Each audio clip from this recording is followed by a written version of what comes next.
আছে, প্রতি খুতবায় তো বলা যায় না, অনেক প্রসঙ্গ বলতে হয়, বলতে ছুটে গেছে। সংখ্যালঘুদের উপরে আপনারা সংখ্যালঘু বলছেন কেন, এইটাও কিন্তু আমি পছন্দ করি না। এটা বলাটাকে আমি খারাপ মনে করি। প্রথমত তারা বাংলাদেশি, তো আপনারা বলবেন তো আমাদেরও সংখ্যালঘু বলেন, কারণ বাংলাদেশটা তো অন্যায়, আমরাও সংখ্যালঘু, আমাদের তো আপনারা বাংলাদেশি মনে করেন না, তাই না? এই জন্য তো আমাদের উপর অত্যাচার করা হয়। আমাদের কোনো বন্ধু নাই, বললাম না কি একটা মুসিবত। প্রথমত বলবো সংখ্যালঘু না, তারা বাংলাদেশি। তবে কিছু কিছু রিপোর্ট যেটা পাচ্ছি এটা খুব খারাপ। সংখ্যালঘু বলতে আপনারা তাদেরকে বুঝেন হিন্দু কমিউনিটি। আমার গ্রামের পাশেই হিন্দুদের এলাকা ছিল, অনেকে চলে গেছে ইন্ডিয়াতে, এখন অনেকে আছে, কিন্তু তাদের প্রতি আলহামদুলিল্লাহ কেউ কোনো কথাই বলে না।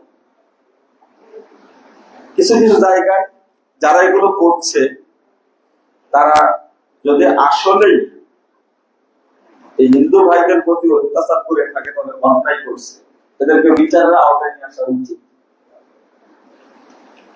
2 নম্বর বিষয় হলো বাড়ি পুড়ে নি, অথচ এসে বলে দিচ্ছে আমার ঘর পুড়িয়ে দিছে। মিডিয়ায় আপনারা দেখছেন না? হিন্দু ভাইয়েরা এগুলো করতে পারে, এটা আমি ভাবতেই পারি। ছেলে বলছে বাড়ি ঘর পুড়াই দিছে, বাপ এসে টিভির সামনে বলছে, কি মিডিয়ার সামনে বলছে না আমার বাড়ি পুড়াইনি, আমার ছেলে মিথ্যা কথা বলছে। এটা কোনো কথা হতে পারে বলেন? ছি ছি ছি। ক্রিকেটার লিটন দাস, তাই না? প্রচার করা হচ্ছে লিটন দাসের বাড়িঘর পুড়াই দেওয়া হয়েছে। লিটন আবার কি বলছে, না আমি হেফাজতে আছি, আমার উপর আক্রমণ হয়নি। এটা একটা লজ্জার ব্যাপার। আর এই অপতথ্যগুলো এই কলকাতা ইন্ডিয়ার চ্যানেল গুলো এত নোংরা ভাবে প্রচার করছে। তোমরা তখন কোথায় গেছিলে? বাবরি মসজিদ ভেঙে রাম মন্দির তৈরি করলো, তোমাদের লজ্জা ছিল না? বাংলাদেশে কোন জায়গায় মন্দির ভেঙে কোথাও মসজিদ নাই, কোন রেকর্ড নেই।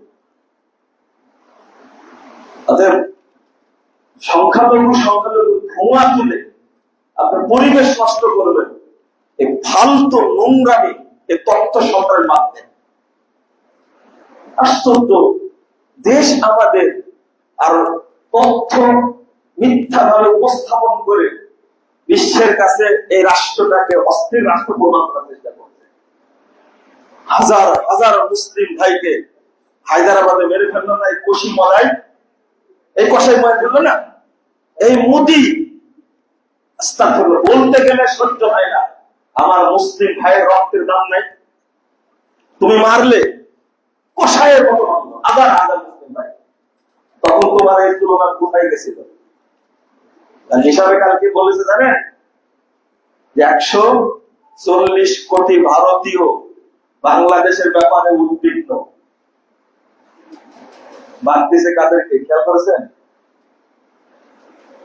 বা ইন্ডিয়াতে এখন কত কোটি মানুষ? 180 কোটি। 40 কোটি হিন্দুকে বাদ দিয়েছে, দিয়ে চাপ করেছে। না হিন্দুকে বাদ দিয়েছে? আপনাদের মাথায় ঢুকছে তো সেটা? 40 কোটি যে মুসলিম আছে সেটাকে বাদতে হিসাব করেছে। এই প্রথম সরকার গঠন করলো এই কষায়, যেখানে মন্ত্রী পরিষদে কোনো মুসলমান নাই। আপনারা বুঝেন না? তাহলে সংখ্যালঘুদের উপরে অত্যাচার করছে বাংলাদেশ না ভারত? আসলে নির্লজ্জ, লজ্জাহীন। আমরা কখনো চাই না যে আমাদের দেশে যারা বাংলাদেশি তাদের উপরে অত্যাচার করুক। যদি এই হত্যা বাংলাদেশে হতো তাহলে মোদি ওখানে বসে থাকতো? বাবরি মসজিদ যেভাবে ভেঙে দেয় রাম মন্দির তৈরি করলো, বাংলাদেশে এই ঘটনা ঘটলে মোদি কি করতো? অথচ বাংলাদেশে কোন হিন্দুর উপরে এই রাম মন্দির তৈরি করার কারণে অত্যাচার হয়েছে বাংলাদেশে আসলে নির্লজ্জ হিসাবে যেটা করে এটা কি বলবেন আপনি? এইগুলো নিয়ে আপনারা মিথ্যা বলতে বলতে যেমন অভ্যাস হয়ে গেছে, তো গণতন্ত্রের কুফল, গণতন্ত্রের কুফল হলো মিথ্যাচার, আয়না ঘর, বুঝলেন? তারপরে কি গুম খুন, এইগুলো গণতন্ত্রের ফজিলত। হ্যাঁ, আল্লাহ যেন আমাদেরকে হেফাজত করে। বললেন না, একজন বৃদ্ধা মহিলা, সাবেক প্রধানমন্ত্রী, খালি বাড়ায় 6 মাস করে বিদেশে চিকিৎসা নিতে যাবে, সেটা চিকিৎসা করতে দেয় না। এটা হলো ফজিলত। এই ফাজাইল গুলো আমরা আলোচনা করবো মাঝে মাঝে। একজন মানুষ কি বিভৎস কাহিনী, দীর্ঘ 4টা মাস চোখ বেঁধে রাখছে, পিছনে হাত বেঁধে রাখছে। এটা কি আমাদের দেশ? এটা কি বিভৎস কাহিনী বেরিয়ে আসছে।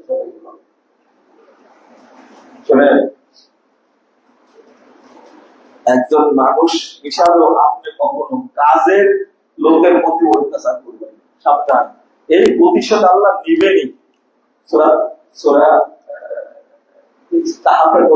আল্লাহ বলছেন ওর 2বার শাস্তি হবে, একবার দুনিয়াতে আর একবার কি পরকালে। অতএব সাবধান। আল্লাহ যেন আমাদের বোঝার তৌফিক দান করে। আপনারা খালি এইগুলি প্রশ্ন করেন।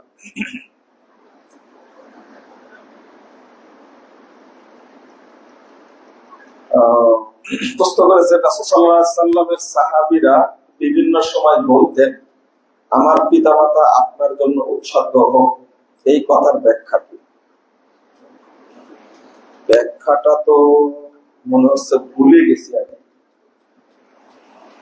ব্যাখ্যাটা হলো, প্রথম কথা হলো যে এইটা সাহাবীরা বলতেন, আপনি এখন বলতে পারবেন কিনা এইটা দরকার আছে, তাই না? হ্যাঁ, বলেন তো মনে হয়, তাই না? বলেন যে কোন পীর সাহেবকে গিয়ে বলেন যে আপনি বেঁচে থাকেন, আল্লাহ যেন আমার সন্তানকে দিয়ে নেয়, সন্তানের হাতটা যেন আপনাকে আল্লাহ দিয়ে দেয়। এটা বলা যাবে? না না না, এটা বলা যাবে না।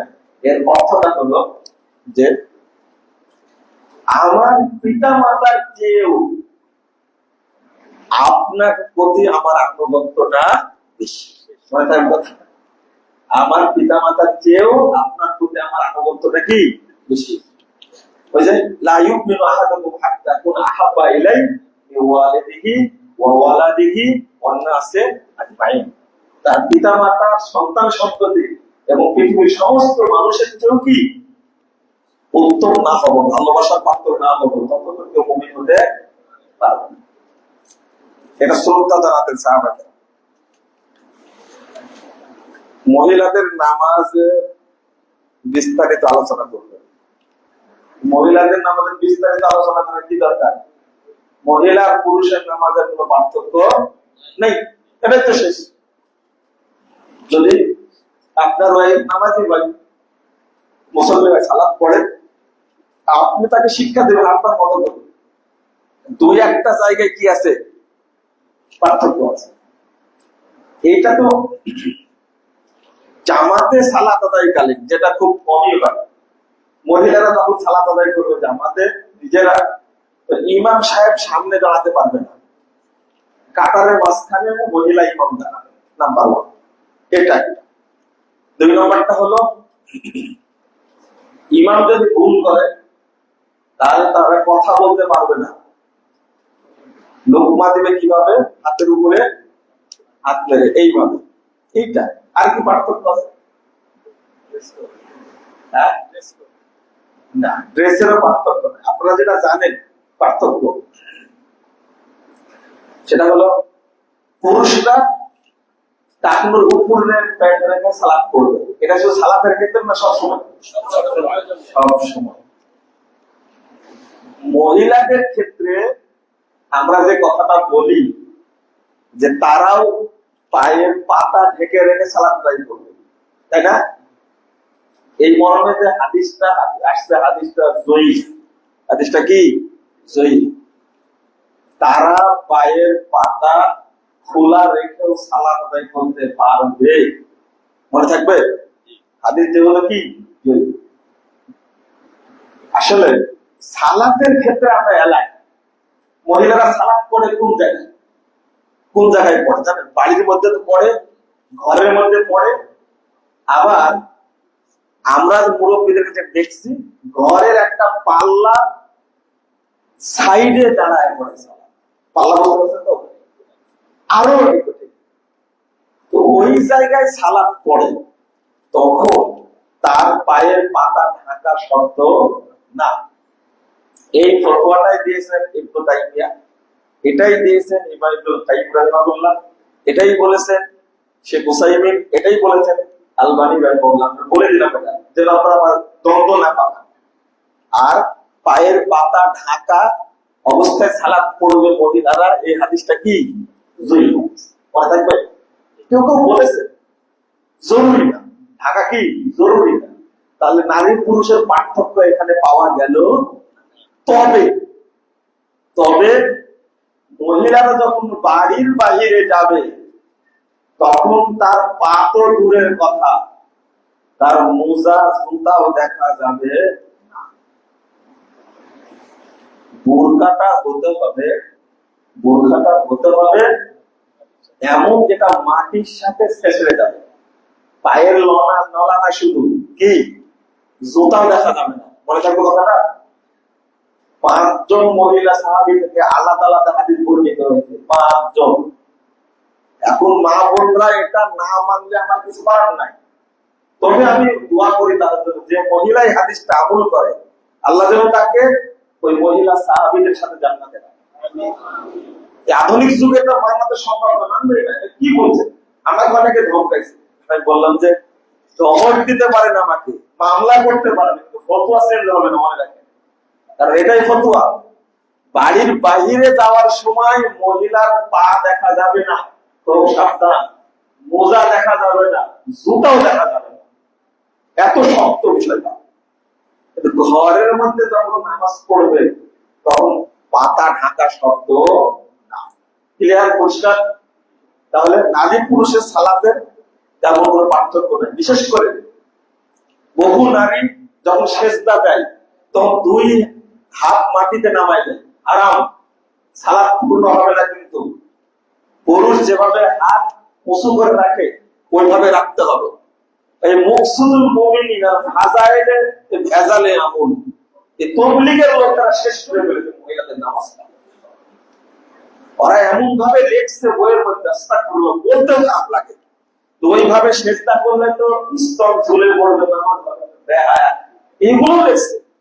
মহিলারা যখন সালাত পড়বে 2 পা এক জায়গায় রেখে সালাত পড়বে, কারণ পুরুষের মতো 2 পা হাত করে দাঁড়াবে লজ্জাস্থানের সাথে মাটির সম্পর্ক হয়েছে না। আচ্ছা, এগুলো বলা যায়? বলেন তো দেখি। ও পর্দা খুঁজতে গেছে নামাজের মধ্যে, অথচ এই মহিলা দৌড়ে বেড়াচ্ছেন নিউ মার্কেটে, বাজারে, হাটে। ওই ক্ষেত্রে কোনো ফতোয়া? নামাজটাকে বাংলাদেশের মোল্লারা একবারে জাল, জয়ীফ, মিথ্যা দ্বারা নামাজকে ধ্বংস করে দিতে। আল্লাহ যেন আমাদেরকে বোঝার তৌফিক দান করেন। আর বলবো আপনাদেরকে, বললেও সমস্যা, আমরা যাবো কোথায়? জাল হাদিসের কবলে রাসূলুল্লাহ সাল্লাল্লাহু আলাইহি ওয়াসাল্লামের সালাত, এই বইটা পড়ে জেলখানা থেকে আল্লামা দেলোয়ার হোসেন সাঈদী রাহিমাহুল্লাহ, তিনি পত্র লিখেছিলেন আমার কাছে। দেখেন অবস্থা, দেখেন। একদিকে জেল খাটলাম, আর একদিকে যখন বেরিয়ে আসলাম তখন এই জামাত ইসলামের ভাইয়েরা, শিবিরের ভাইয়েরা, এরা প্রচার শুরু করলো, না এটা মিথ্যা কথা, সাঈদীর সাথে দেখাই নাই। 9 পৃষ্ঠা পত্র লিখে দিলেন। এখন অভিযোগ করছেন যে সাঈদী সাহেবের মাথাটা নষ্ট করতে মুজাফফর বিন মুহসিন। কোন দিকে যাবেন আপনি? ভাই মিথ্যাচার করেন না। ইসলাম আগে বোঝা শিখেন, ইসলাম বুঝেন। 9 পৃষ্ঠার পত্র লিখলেন। যখন পত্র লেখ 25শে ডিসেম্বর 2013, আমি তখন মালদ্বীপে ছিলাম এক সেমিনারে। ওখান থেকে আসার পরে 6 জানুয়ারি ভোটের পরের দিন, আপনাদের ঐতিহাসিক ভোট 14 সালে ভোটের পরের দিন আমাকে চক্রান্ত দেওয়া হলো তখন। পরে আমি কলকাতা জেলখানা থেকে এসে কাশিমপুর কারাগার 1 থেকে আমি নিয়ে গেছি। ওইটা প্রাথমিক গেছিলাম, আল্লাহ যে আমাকে ঢুকাবেন ওখানে তা তো জানতাম না। 14 সালের 7 নভেম্বর আমার ঢুকলাম জেলখানা। 3 মাস 22 দিন একই সঙ্গে থাকলাম। পাশাপাশি পাঠ, মেডিকেল পাঠের সাথে উনি থাকতেন। তো আলোচনা কথাবার্তা হতো। পরে আবার কিছু কারেকশন করে দিয়েছিল, ওই চিঠিটা কিছু কারেকশন করে দিয়েছে। এটা যখন বললাম তো গোটা দেশ আমাকে মিথ্যুক বানায় দিল। তো মুজাফফর বিন বলছেন মিথ্যাচার করছেন, মিথ্যাচার করছেন, তাই না? এটাই যদি রাজনীতি হয় তাহলে ইসলাম কোনটারে ভাই বুঝি না। এটা মিথ্যাচার। তিনি ভাষাটা বলছেন, ব্যবসায়ী ভাইদের প্রতি আমি অনুরোধ করছি, এই বইটি হাজার হাজার কপি প্রিন্ট করে বাংলাদেশের প্রত্যেকটি মানুষের ঘরে পৌঁছিয়ে দিন আপনারা। এই ভাষাটা লিখছেন, এটা তো রেকর্ড, আপনি অস্বীকার করবেন কি করে? তখন তো সব বন্ধ ছিল। আমার এক ছাত্র বলছে যে সব বন্ধ ছিল, বাচ্চা হওয়ার বন্ধ ছিল, মানে কিছু বলা যেত না, তাই না? এক জেলখানা থেকে এসে আমি শুধু বলে দিয়েছি কথাটুকু, ডিবিতে আমাকে ডিস্টার্ব করেছে, দিনের পর দিন আমাকে জেরা করেছে, সিআইডি জেরা করেছে। কোথাও সুখ নাই। আল্লাহ যদি সুখ দেয় তো আলহামদুলিল্লাহ, কোনো উপায় নাই আমাদের। ইসলাম বলতে ভাইরা বললো যে মিথ্যাচার করছে, আর এদিকে গোয়েন্দা বাহিনী শুরু করলো আমার উপর নির্যাতন। যাকে বলে যাবেন কোথায়? আলেম যে কোনো বন্ধু নাই। আমি বলবো আপনাদেরকে, জাল হাদিসের কবলে রাসূল সাল্লাল্লাহু আলাইহি ওয়াসাল্লাম বইটা আপনারা নিজে পড়েন আর বেশি বেশি প্রচার করেন। ইনশাআল্লাহ বাংলাদেশের এই বেদাতি সালাত চেঞ্জ হবে, ইনশাআল্লাহ হবে, ইনশাআল্লাহ। আছে নিচে না?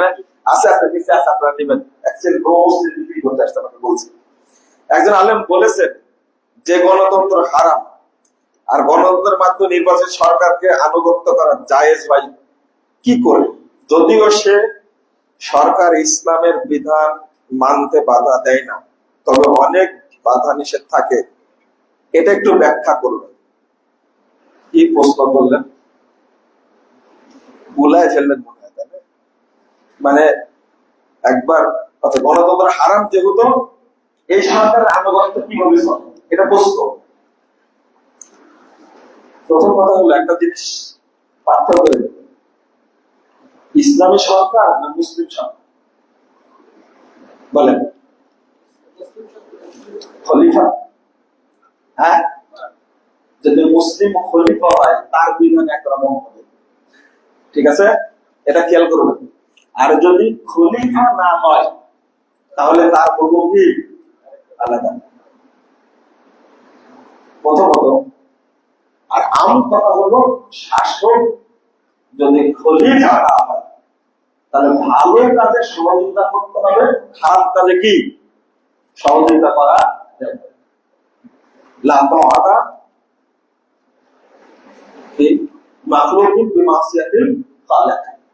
স্রষ্টার অবাধ্যতা করে সৃষ্টির আনুগত্য চলবে, কখনোই চলবে না। এটা হলো নাম্বার 1 মূলনীতি, ঠিক আছে?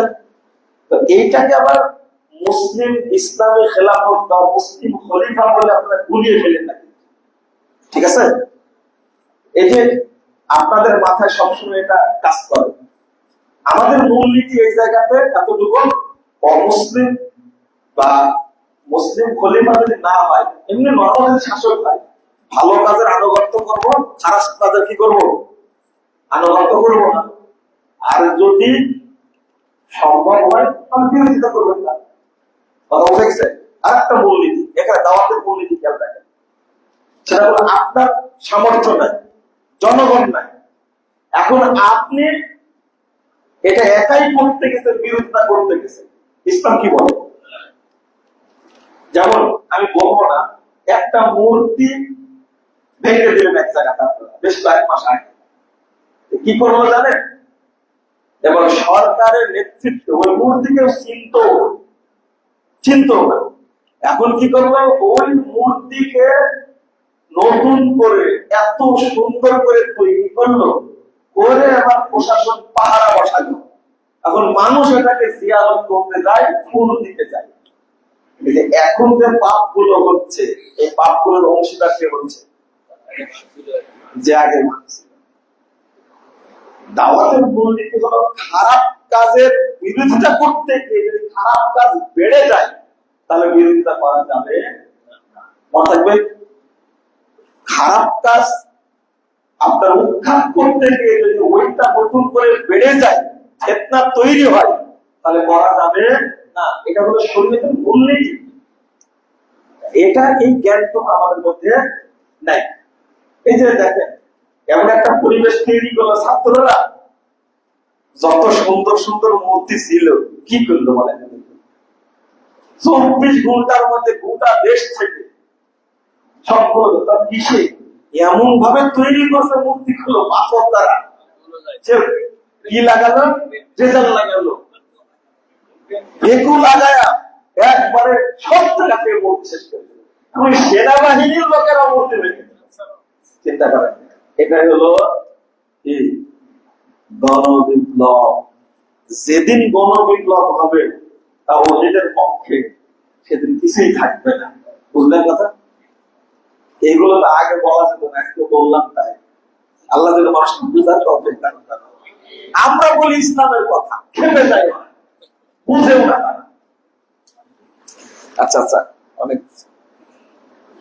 আমরা আহলে হাদিস অনুসারীরা মাগরিবের আযানের পরে 2 রাকাত সালাত আদায় করে থাকি। হুজুর, এই 2 রাকাত সালাতের নাম কি? সুন্নাহ। এটা কি সুন্নাহ বলবেন? নফল। নফল আর সুন্নাহ নাম দুইটা, জিনিস কি? এই সুন্নাহটা জারি রাখবেন, পড়বেন। বেদাতে মোল্লারা কি করছে জানেন? কৌশল করে আযানের পরে বক্তব্য দেওয়া শুরু করেছে। তো বয়ানের সময় নামাজ পড়া চলবে না, ঠিক আছে? এরাই চায় আহলে হাদিস মসজিদ গুলো যেন কি না হয়, মানুষ ভেঙে দিই, আহলে হাদিস যেন না থাকে। বুঝছেন? আপনার বলতে পিস টিভি চালু হলো না, কারণ একজন উপদেষ্টা তো আছে, চালু করেন না। ওনার মানসিকতা আমি জানি যে বেশ বড় মানসিকতা। জাকির নায়কের প্রতি আমি শুনছি তার একটু হলে নরম। ওটা এক সেকেন্ডের ব্যাপার। এখনো যেন পৃষ্ঠটি চালু হচ্ছে না। এখন বলবেন যে আপনি তো আহলে হাদিস, আপনারা বলেন আহলে হাদিসের কথা কি মানে রে ভাই? সালমান ইবনে রহমান নাকি আহলে হাদিস? যত চুরি চুরি কথা সব করেছে, এখন আহলে হাদিস বলছেন। আর বাকি চোরগুলো হানাফিরা, হ্যাঁ, বাকি চোরগুলো কি শুধু সালমান ইবনে রহমানই করে থাকে? মানুষ যে এত খারাপের পর্যায়ে আসলে আহলে হাদিসের উপর চাপায় একটা মনে করেন। আমরা বলি না যে আহলে হাদিসের চোর নাই, এটা বলি কি? জেনাকারী না, এটা বলি কি? আর রাসূলের সাহাবীদের মধ্যে জেনাকারী ছিল না? তো একজন হতে পারে, কিন্তু বাকিগুলো কি? হ্যাঁ, ভালো করে খোঁজবেন। জামা কাপড় সন্তানকে কেড়ে নিয়েছে, একটা ল্যাংটা করে দিয়েছে একজনকে। ও কি দেখেন দেখতো? সরল লজ্জা করে কথা বলবেন, আকীদার উপরে কোনো কথা ছেড়ে দিবেন না, সাবধানে। টুপি আলা বদমাশি করলে ইসলামের দোষ আর একটি দোষ, এটা বুঝেন না কেন? সুনানে আবু দাউদ তাওস থেকে বর্ণিত বুকে হাত বাঁধার হাদিসটি কি সহিহ? অনেকে এই হাদিসকে মুরসাল বলে অগ্রহণ করে থাকে। প্রথম কথা হলো, তাওস বর্ণিত হাদিসটা জয়ীফ বলেছেন কে? মুহাদ্দিস না মুহাদ্দিস? মুহাদ্দিস মানে অপরিচিত, আর মুহাদ্দিস মানে কি? হাদিসের পণ্ডিত। আমি বলছি এই হাদিসের সনদ সহিহ যারা মুহাদ্দিস তারা বলেছেন। এই বাংলাদেশের টাটকা ফুটকা যারা মুহাদ্দিস তাদের কথা গ্রহণযোগ্য? একটা হাতুড়ি ডাক্তার আর একটা অরিজিনাল ডাক্তার, মনে থাকবে কথা। এই হাদিসকে যিনি এই আধুনিক বর্তমান বিশ্বে সবচেয়ে বড় মুহাদ্দিস আব্দুল মুহসিন আল-আব্বাদ আবু দাউদের ভাষ্য লিখতে গিয়ে তিনিও হাদিসকে সহি বলেছেন। শেখ আলবানী জগৎ বিখ্যাত মুহাদ্দিস, তিনি বলছেন সহি। তারা তুমি এখানে মারামারি করতে আসে, তাই না? বুঝেন না জাল হাদিসের কাউল রাসূল সাল্লাল্লাহু আলাইহি ওয়াসাল্লাম আরো আছে, এই বইটা পড়ে দেখবেন, তো উল্লেখ করে দিছি। হাতুড়ি ডাক্তারের কথা শুনবেন, তার রোগী মরে যাবে, সাবধান। কে যুবকরা কিভাবে তাদের অবসর সময়কে মূল্যায়ন করবে, নসিহত করবে। অবসর সময় কি? অবসর সময় কি? বান্দার কোন অবসরের সময় নেই, শয়তানের অবসর সময়। কথা বোঝা গেছে? আল্লাহর বান্দা তাদের কোন অবসর সময় নাই, শয়তানের অবসর সময় থাকে। এই অবসরের কারণে যত বদমাশি কাউ করে থাকে। কথা বোঝা গেছে? আপনার মধ্যে যেন কি থাকে, আপনার মধ্যে যে এই চেতনা থাকে আমি আল্লাহর বান্দা। আরে 5 ওয়াক্ত সালাত ঠিক মতো পড়লে তাই সময় পাওয়া যায় না, সময় পাওয়া যায়। 2 নম্বর, সময় যদি মনে করে, ছাত্ররা কি করে, যুবকরা কি করে, বিভিন্ন ঘুরতে যায়। কি করতে যায়? বান্ধবীকে নিয়ে ঘুরতে যায়, যেটা হারাম, বললাম শয়তানি কাজ। এটা আপনি প্রতিদিন সকালে অথবা সন্ধ্যায় কোরআন তেলাওয়াত করেন, কেউ করেন আপনারা? এই লোক নাই, কোন যুবক ছেলেকে ছাত্রকে কম যাবে না। সকাল সন্ধ্যাতে এই ডিউটিটা পালন করেন না কেন? যেটা পড়লে তাকে সারাদিন আল্লাহ তাকে আনুগত্যের মধ্যে রেখে দেবে। মনে করেন আজকে জুমার দিন, কিসের দিন? এই জুমার দিন নিয়ম হলো আসর সালাতের পরে সূরা কাহাফ পড়ে আল্লাহর কাছে দোয়া করা, তাহলে আল্লাহ তার দোয়া কবুল করেন। সূরা কাহাফ কয়জন পড়ে? গতকাল বৃহস্পতিবার সূর্য ডোবার পর থেকে শুরু হয়েছে জুমাবার, তাই না? শুরু হয়েছে, আজকে সূর্য ডোবার পর্যন্ত চলবে। এই টাইমটার মধ্যে আপনি এখনো সূরা কাহাফ পড়ার সময় পাননি, তাহলে এটা তো কিসের অবস্থা?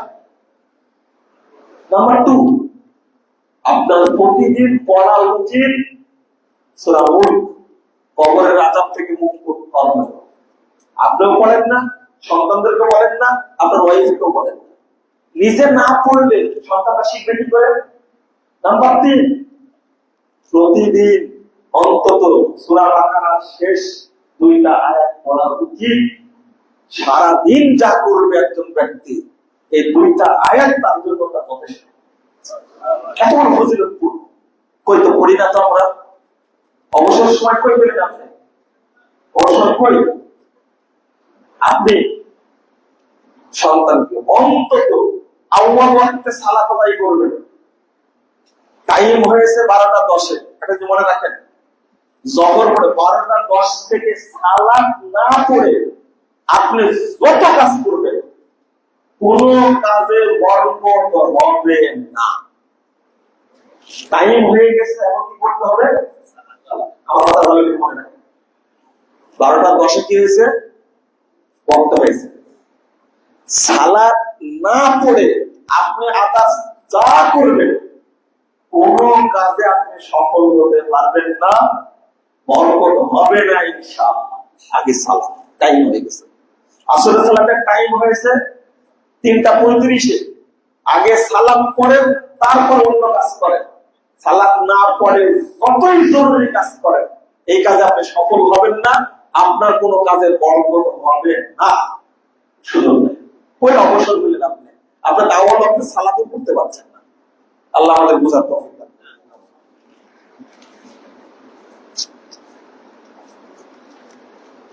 সালাতের তাওয়াররুক কি 2 তাশাহুদ বিশিষ্ট সালাতে হবে নাকি 1 তাশাহুদ সালাতে? দুই তাশাহুদ বিশিষ্ট সালাতের তাওয়ারুক হবে। দুই তাশাহুদ যখন হবে, অর্থাৎ 3 রাকাত 4 রাকাত সালাতের তাওয়ারুক হবে, নিতম্বের উপরে বসে বাম পাটা ডান পাটিতে দেবেন। এটা হলো 3 রাকাত 4 রাকাত 4 রাকাত সালাত। দুই বৈঠক যেটা আছে, এক বৈঠকে তাওয়ারুক নাই, এক বৈঠকে তাওয়ারুক নাই। যেমন ফজর সালাতে 2 রাকাত সময় তাওয়ারুক না, পায়ের উপরে বসবেন, এটাই সহিহ হাদিস। আর ওইটা হলো ব্যাখ্যা, ওই ব্যাখ্যাটা ঠিক না। জানাজার সালাত নীরবে পড়বো না সরবে পড়বো, মুহাম্মদ সাল্লাল্লাহু আলাইহি ওয়াসাল্লাম থেকে কোনটি বর্ণিত হয়েছে? আর একদিকে সালাম পড়তাম না, 2 দিকে সালাম পড়তাম। এটা যদি পরিবেশ বুঝেন যে এরা সালাতটা সঠিকভাবে পড়তে জানে না, তখন আপনি জোরে পড়তে পারবেন। জানাজার সালাতে এরা জোরে পড়বেন, হাদিস আসছে জানানোর জন্য ইবনে আব্বাস পড়েছেন। কিন্তু নরমালি আপনি জানাজার সালাতটা কেরাতটা আস্তে পড়বেন। কি বলবেন? আস্তে পড়বেন। জানাজার সালাত কেরাতটা কি করবেন? আস্তে পড়বেন। মানুষ জানে না এরকম ধারণা করলে সূরা ফাতিহা পড়ে না। বাংলাদেশে কেন পড়ি, আমরা জোরে কেন পড়ি? বাংলাদেশের অধিকাংশ মানুষই জানে না যে জানাজার সালাতে সূরা ফাতিহা পড়তে হবে, নামাজই মনে করে না। এই জন্য বাংলাদেশের আলেম ওলামা এই জানাজার সালাতটা জোরে পড়ে, এটা কিন্তু দর্শনীয় না। আস্তে পড়া যাবে, আস্তে পড়া যাবে, আগে বলেছি। আশা করি বুঝতে পারছেন। সালাম একদিকে না 2 দিকে, হাদিস 2টাই আসছে। হাদিস কি 2টাই আসছে। আপনি কখনো একদিকে সালাম ফেরাবেন, কখনো 2 দিকে সালাম ফেরাবেন, এটা তো হাদিস, আপনি আমল করবেন। তবে 2 দিকে সালাম ফেরানোর হাদিস বেশি আসছে। শেখ আলবানী রাহিমাহুল্লাহ বলছেন 2 দিকে সালাম ফেরানোর হাদিস কি বেশি সংখ্যায়, তবে একদিকেও সালাম ফেরানো যাবে। শেষ। আরো প্রশ্ন দিলেন যে আমাকে হয়ে গেছে, তাই না?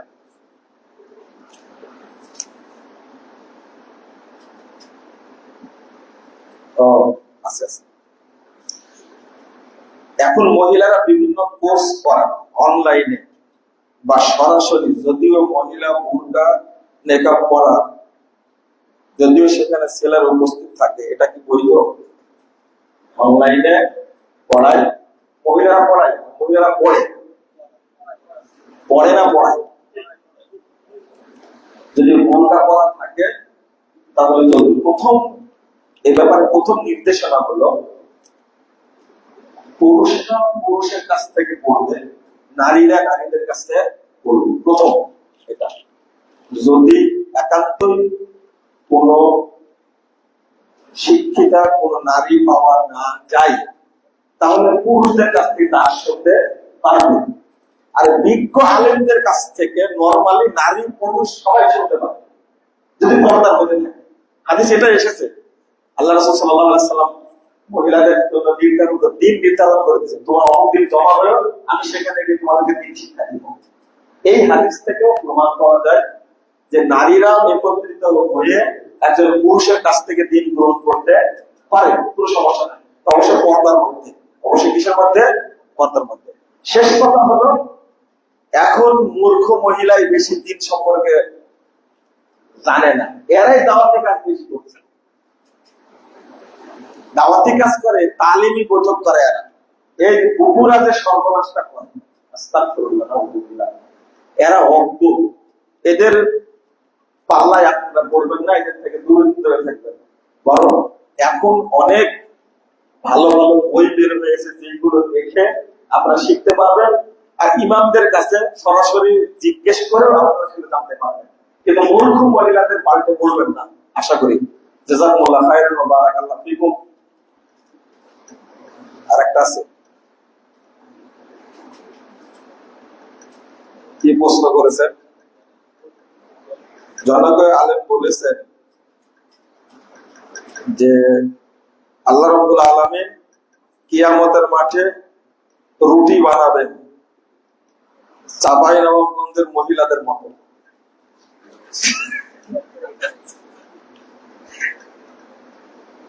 শোনেন, আল্লাহ রুটি কিভাবে বানাবে এইটা কিন্তু ধরন বর্ণনা করা যাবে না।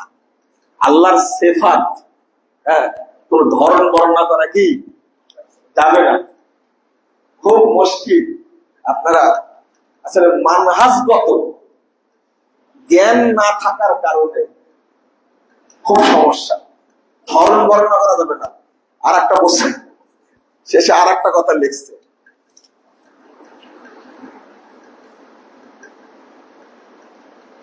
মুনকার নাকিরকে হিসাব না দিয়ে কি জান্নাতে যাওয়া যাবে? এটা কি কথা বললেন? মুনকার নাকিরকে হিসাব না দিয়ে জান্নাতে যাবে না তারা, এটা বুঝাতে চাইছেন কি? হ্যাঁ, মুনকার নাকিরের কাছে হিসাব না দিয়ে জান্নাতে যাওয়া যাবে কিনা এই প্রশ্ন কি? হ্যাঁ, প্রশ্ন হয়নি না। মুনকার নাকিরের সম্মুখীন হতেই হবে, কথা বোঝা গেছে? হতেই হবে। আপনি ইচ্ছায় স্বেচ্ছায় বলবেন যে না, মুনকার নাকিরকে হিসাব দেওয়া লাগবে না, এই চিন্তা করবেন না। এটা তো ওই যে কি আকীদা, এই যে ভণ্ডদের আকীদা, গরম সুন্নি যারা তাদের আকীদা, ভান্ডারি। হ্যাঁ, কি যেন ভাষাটা ভুলে গেলাম। আমাকে যখন জিজ্ঞেস করবো তখন বলবে রিজভী বাবার নাম নাকি। হ্যাঁ, মোটার আগে জিজ্ঞেস করবো রিজভী বাবার নাম, এটা বোঝাতে চেয়েছে? এরা জাহেল, এরা জাহেল, এরা আলেম না। এরা আপনাদের বলি যে আপনারা এই ফালতু বক্তব্য শুনবেন না, ঘুরে ওইগুলো শুনে, ঘুরে ওইগুলো শুনে আপনারা। যাদের আকীদা ভালো না, মানহাজ ভালো না, তাদের আলোচনা শোনা, বক্তব্য শোনা যাবে না, আরাম। তাদের লেখনী পড়া যাবে না, আরাম। এটা আপনারা বুঝতে পারছেন না। জাযাকুমুল্লাহ খায়রান। এটা কিন্তু শেষ। জামাতে নামাজ পড়ি, বাড়িতে নামাজ পড়লাম, এক গেঞ্জি বা পাঞ্জাবি যে কাপড় সিন্ধি গেঞ্জি পরে হাঁটা হলাম, এটা দিয়ে নামাজ পড়লে হবে। আর গামছা দিয়ে কি বড় গামছা দিয়ে নামাজ পড়বে কিনা, বড় গামছা দিয়ে কিছু মোটামুটি আপনার কি পাঞ্জাবি নাই? না আছে, ধরেন না, হবে না, হবে না। ভালো করে শুনে, আপনি উনি বস্ত করছেন যে বাড়িতে আসি, সেই সময় টাইট ফিট গেঞ্জি গায়ে দেয় বা একটু লম্বা গামছা গায়ে দিয়ে সালাত আদায় করা যাবে কিনা? সালাতের ক্ষেত্রে বিধান হলো হুজুর জিনাতে করলে সালাতের টাইমে সবচেয়ে ভালো পোশাক পরবে, ঠিক আছে? না থাকলে আলাদা থেকে আপনার বাড়িতে যখন সালাত করবেন তখন জামা গায়ে দিয়ে সালাত আদায় করবেন এবং টুপি মাথায় দিয়ে সালাত আদায় করবেন। টুপি মাথায় দিয়ে সালাত আদায় করার মুসলিমদের বৈশিষ্ট্য সাহাবীরা এটা অপছন্দ করতেন, কথা মনে থাকবে? টুপি মাথায় দিয়ে সালাত করবেন, মাথা ঢেকে। 2 নম্বর, ভালো পোশাক পরে সালাত আদায় করবেন। না আপনার সেটা আলাদা ব্যাপার। আর এমন এক জায়গায় সালাত আদায় করছেন প্রচন্ড গরম, গরম হলেও সেটা হালকা পোশাক পরে সালাত আদায় করবেন, গামছা পরে। বলছেন গামছা পরে সালাত আদায় করবো কিনা, পরিবেশ যদি হয় করবে না, কিন্তু নরমালি পড়া উচিত না। জাযাকুমুল্লাহ খায়র। বলেন। আমার বয়সের সময় আপনি যে আসল পদ্ধতিতে শুরু করি বাকি পুরো নাম দিয়ে ইসলাম মাত্র গ্রামীণ পদ্ধতি ইশারা করাটাও বেদত বলেছে যে আলেম না জাহেল। শোনেন, 2 হাত ইশারা করা বেদাত, ভালো করে শুনুন, এটা বলেছেন না জানি না। 2 হাত দিয়ে ইশারা করা কি বেদাত? 1 হাতে ইশারা করে বলতে হবে কি বিসমিল্লাহ আল্লাহু আকবার, এটা সুন্নাহ। আর যদি বলে থাকে হাত দিয়ে ইশারা করাই বেদাত, এ আলেম না জাহেল, না জেনে বলে যায়। ঠিক আছে, জাযাকুমুল্লাহ খায়রান। দোয়া পড়েন আগে। সুবহানাকাল্লাহুম্মা ওয়া বিহামদিক আশহাদু আল্লা ইলাহা ইল্লা আনতা আস্তাগফিরুকা ওয়া আতুবু ইলাইকা। আসসালামু আলাইকুম ওয়া রাহমাতুল্লাহি ওয়া বারাকাতুহু।